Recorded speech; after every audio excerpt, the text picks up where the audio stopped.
4월 22일 부활 제3주간 수요일 입당송. 저의 입은 당신 찬양으로 가득 찼나이다. 온종일 당신 영광을 찬미하나이다. 당신께 노래할 때 제 입술에 기쁨이 넘치리이다. 알렐루야. 제1독서. 사람들은 이곳저곳 돌아다니며 말씀을 전하였다. 사도행전 8장 1절에서 8절의 말씀입니다. 그날부터 예루살렘 교회는 큰 박해를 받기 시작하였다. 그리하여 사도들 말고는 모두 유다와 사마리아 지방으로 흩어졌다. 독실한 사람 몇이 스테파노의 장사를 지내고 그를 생각하며 크게 통곡하였다. 사울은 교회를 없애버리려고 집집마다 들어가 남자든 여자든 끌어다가 감옥에 넘겼다. 한편 흩어진 사람들은 이곳저곳 돌아다니며 말씀을 전하였다. 필리포스는 사마리아의 고을로 내려가 그곳 사람들에게 그리스도를 선포하였다.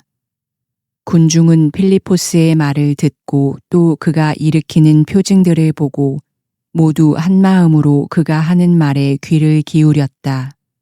사실 많은 사람에게 붙어있던 더러운 영들이 큰 소리를 지르며 나갔고 또 많은 중풍병자와 불구자가 나았다. 그리하여 그 고을에 큰 기쁨이 넘쳤다. 주님의 말씀입니다. 하느님 감사합니다. 화답송.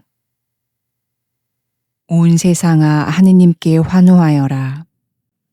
온 세상아 하느님께 환호하여라. 그 이름 그 영광을 노래하여라. 영광과 찬양을 드려라. 하느님께 아뢰어라. 당신이 하신 일들 놀랍기도 하옵니다. 온 세상아 하느님께 환호하여라.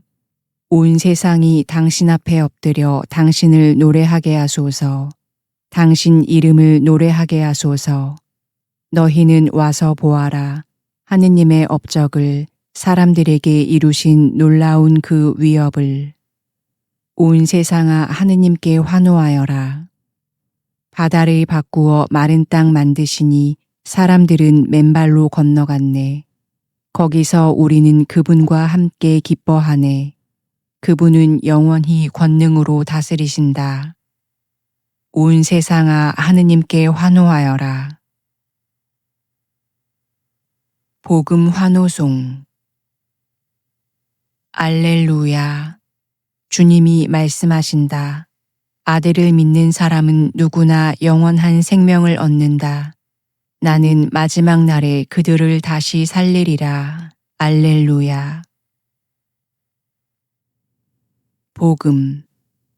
아버지의 뜻은 아들을 본 사람은 누구나 영원한 생명을 얻는 것이다.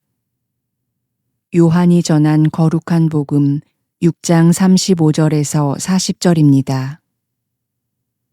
그때 예수님께서 군중에게 이르셨다. 내가 생명의 빵이다. 나에게 오는 사람은 결코 배고프지 않을 것이며 나를 믿는 사람은 결코 목마르지 않을 것이다. 그러나 내가 이미 말한 대로 너희는 나를 보고도 나를 믿지 않는다. 아버지께서 나에게 주시는 사람은 모두 나에게 올 것이고 나에게 오는 사람을 나는 물리치지 않을 것이다. 나는 내 뜻이 아니라 나를 보내신 분의 뜻을 실천하려고 하늘에서 내려왔기 때문이다. 나를 보내신 분의 뜻은 그분께서 나에게 주신 사람을 하나도 잃지 않고 마지막 날에 다시 살리는 것이다. 내 아버지의 뜻은 또 아들을 보고 믿는 사람은 누구나 영원한 생명을 얻는 것이다. 나는 마지막 날에 그들을 다시 살릴 것이다. 주님의 말씀입니다. 그리스도님 찬미합니다. 찬미 예수님. 찬미 예수님. 오늘 복음에서 예수님께서는 내가 생명의 빵이라고 말씀하시며 나에게 오는 사람을 물리치지 않을 것이라 하십니다. 그리고 내 곁에 있는 모든 이들은 영원한 생명을 얻을 것이라 말씀하십니다. 예수님의 곁에 있는 사람들이 어떤 사람인지는 그분의 제자들을 보면 알 수 있습니다. 그리고 제자들이 겪었던 일들을 보면 예수님의 곁에 있는 이들에게 어떤 일이 일어나는지도 알 수 있습니다.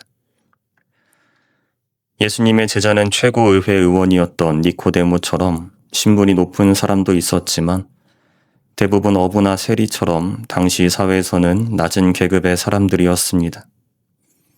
그들이 겪었던 일들을 요약하자면 먼저 예수님의 부르심을 받은 일, 그분께서 일으키신 여러 기적을 체험했던 것, 예수님을 오해해서 그분으로부터 꾸지람을 들은 적도 있고 예수님께서 하셨던 일을 이어받아서 파견을 나간 적도 있었습니다. 예수님을 그리스도라고 고백하기도 했지만 예수님께서 순환을 받으실 때 3번이나 모른 척했던 베드로도 있었습니다. 그분의 죽음을 경험하면서 깊은 상실감과 우울감에 빠지기도 했지만 부활을 체험하면서 큰 기쁨을 얻고 성령을 받아서 두려움을 떨쳐내고 사람들에게 예수님의 복음을 전하기도 했습니다. 이 일련의 과정들을 돌아보면 시작은 먼저 예수님의 부르심에서 출발합니다. 예수님 곁에 있는 사람들은 스스로가 예수님을 선택한 것이 아닌 먼저 예수님의 선택을 받은 사람들이었다는 것입니다. 이 부르심은 특별한 사람들만을 향한 것이 아닙니다. 높은 지위의 사람들부터 아주 낮은 지위의 사람들까지 예수님의 제자였다는 것은 예수님께서 모든 사람을 부르고 계신다는 사실을 드러냅니다. 이렇게 불림받은 사람들은 예수님과 함께할 때 그분의 기적들을 체험합니다. 예수님 곁에 있는 사람들은 그분과 함께 지내면서 이전과는 다른 시선으로 세상을 바라보며 하느님의 역사하심을 체험합니다. 그리고 복음에 나온 제자들처럼 파견을 받아서 이 세상에 예수님을 전하고 사람들에게 봉사하는 직무를 수행합니다.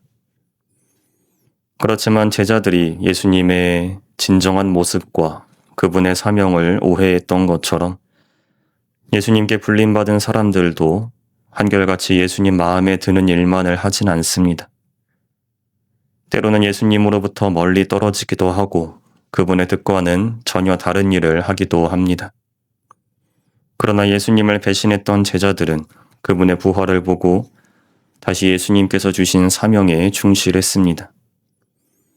마찬가지로 신앙의 위기를 겪고 나서도 그것으로 끝이 아니라 더 성숙한 신앙으로 나아갈 발판이 될 수 있습니다. 처음 부르심을 받았을 때의 제자들은 모든 방면에서 부족했지만 최후에 가서는 순교를 할 정도로 예수님에 대한 사랑이 커졌습니다.